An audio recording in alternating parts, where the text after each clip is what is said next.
What's going on, guys? Kaiger here. I finished all of the cheat sheets.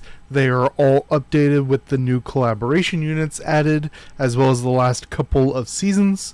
Today we're going to be doing Dragon Fighter. Let's get into it.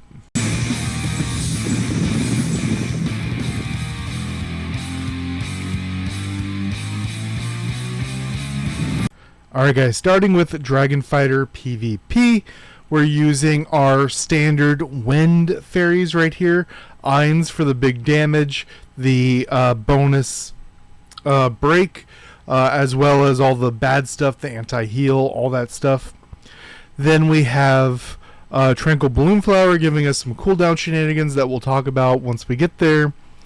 We have Almond Blossom giving us that passive, gets rid of our first debuff that's put on us and gives us an attack increase.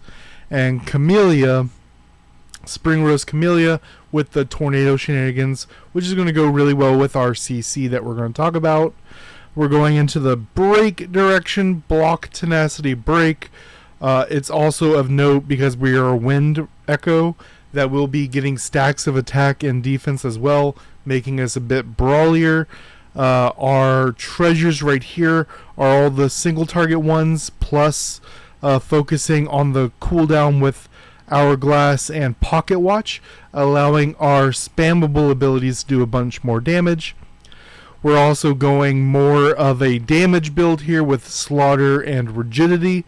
Slaughter to try to get that kill in, Rigidity to make sure we don't get one-shotted, and Soul Hunt because 3 of our fairies and several of our abilities are going to CC, so we have this constant bonus damage. Our pets, generally Cat is your go-to, but Capybara is great, especially in 1v1s or something like Top League. Most wanted stats: damage to adventure increase, damage increase, break and block. Definitely great stats. As far as the best subclasses, remember these cheat sheets are focused on your class doing what it wants to do the best it could possibly do it, and the best classes that go with it, allowing Dragon Fighter to shine in PvP, would be Priest, Gladiator, or Blazing Owl. Priest just goes well with everything.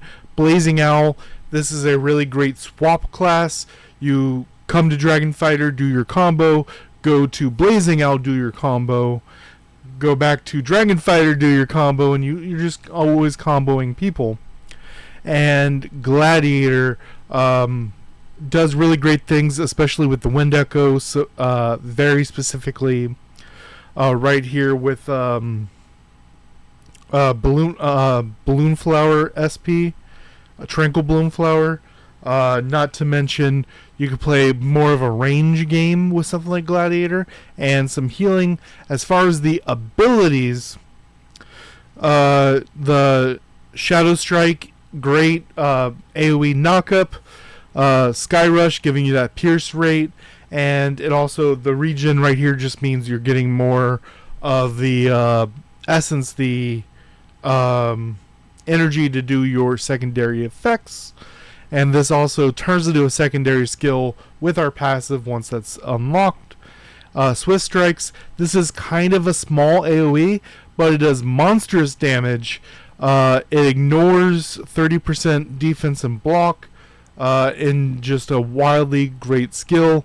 Once you do all 4 abilities, then Sky Rush and Swift Strike will be able to do additional effects. Sky Rush turns into a flip forward and a stun, and Swift Strikes is a straight stab with your lance and does damage in front of you. Dragon Roar is a great option between Dragon Roar, Cat, and Butterfly. Almond Blossom. You shouldn't really have any CC problems on you. All 3 of them aren't necessary, but a mix of the 2 is probably best.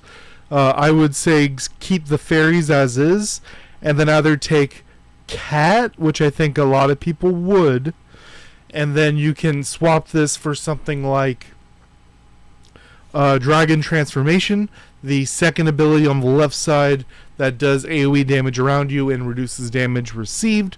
Or you can go this full skill build right here. Dragon Roar also has that secondary ability that allows you to have an extra dodge, an extra dash, and then you can bring your Capybara. Over here in PvE, the skills are roughly the same. The Dragon Blood transformation. We're not using Roar because that's not needed in PvE. Priest and Shadow Owl for PvE. You could actually do a swap between in PvP game modes that allow you to swap classes, access to your bags. You can get your combo set up with Owl, get your 6 hand signs, start the battle, swap to Priest, and then do your rotations. Most wanted stats for PvE: boss damage increase, and break. We're already going to have plenty of crit with the crystals, with the class advancements, and with the 6 stacks with Shadow Owl. We should always be critting, no issues. Otter is the go-to pet for PvE, and if you're not at level 4, Flame Dragon is fine. Mantra and Fierce Attack are the go-to for PvE. You want to be swapping, and each of your fairy teams should have these as well. Sprouted Flower does most damage. You want at least 3 sets, 3 of your 4 active fairies to have Sprouted Flower, so that you can feel comfy doing your swaps and whatnot. If you have 4, it just gives you some breathing room. Treasures, the gold and purple ones don't generally work in PvE. The blue ones do. These are the ones that will give us our main stats, just like our crystals. And for PvE fairies, we have Winter Cherry giving whatever it is fire weakness, and then we have Shaltair stacking on that fire weakness, and then also burn damage, especially with a Dragon Blood transformation. You're going to be triggering the extra hit all the time. And then these two are 1A, 1B, boosting you. Percentage plus attack, and then just go off on them. Both of them have kind of an issue in PvP, where they end up lowering your HP so low that people just end up killing you. Scarlet Witch Chestnut Rose is a bit better because she does give you that barrier, but both of them are generally better in PvE because you control your HP a bit more. Let me know what you guys think about Dragon Fighter down below. Till next time, guys.